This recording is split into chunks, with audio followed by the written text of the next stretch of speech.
Mapagpalang araw sa iyo, Ginoong Arnold Santos. Ako nga pala si Malana Lasdijan mula sa BSTM 2A. Narito tayo ngayon sa isang tindahan kasama si Kuya Pat.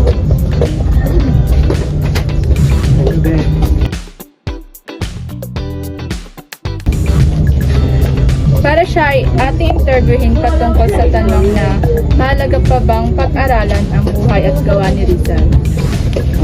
Bilang isang mamamayang Pilipino, karangalan na magkaroon ng kalayaan at kasaranlan dahil sa isang tao na naglaban at nagmulat sa ating mga Pilipino na ipaglaban ang karapatan bilang isang Pilipino. And para sa akin, mahalaga pa rin siyang pag-aralan kasi unang-una, hindi natin inabot kung ano yung henerasyon ni Rizal. So bilang isa sa mga hindi nakaabot ng kanyang kagitingan, magandang maisusukli sa kanyang kabayanihan na yung pagkilala at pag-aaral sa kung anong ginawa ni Rizal, katulad ng mga na isulat niyang No Limitangere at El Filibusterismo na nagsilbing liwanag o kaalaman sa mga Pilipino para ipaglaban ang kanilang karapatan at kasarinlan sa mga banyagang nananakop sa atin. Ngayon ay narito tayo upang tanungin si Angel. Kung mahalaga pa ba pag-aralan ang buhay at gawa ni Rizal?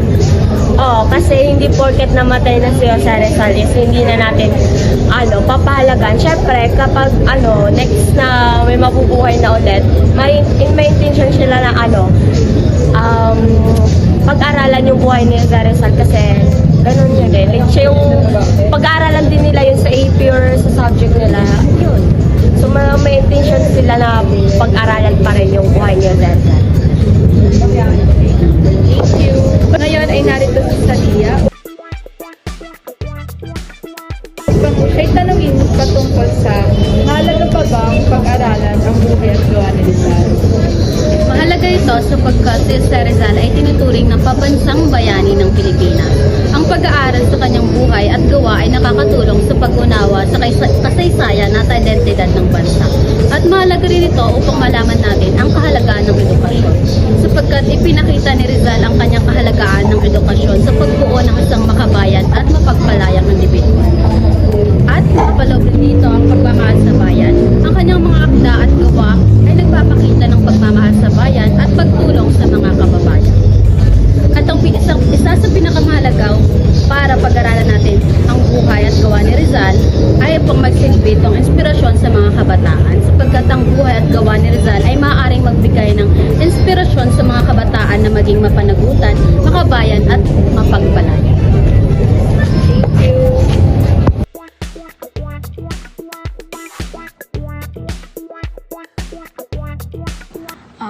Mula sa aking reflection na napagsama-sama sa pag-i-interview kanina, noong 1950s, naging controversial ang Rizal Law or Republic Act No. 1425.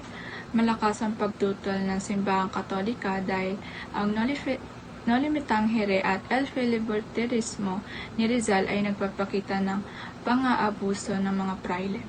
Natakot sila na baka maapektuhan ang pananampalataya ng mga estudyante.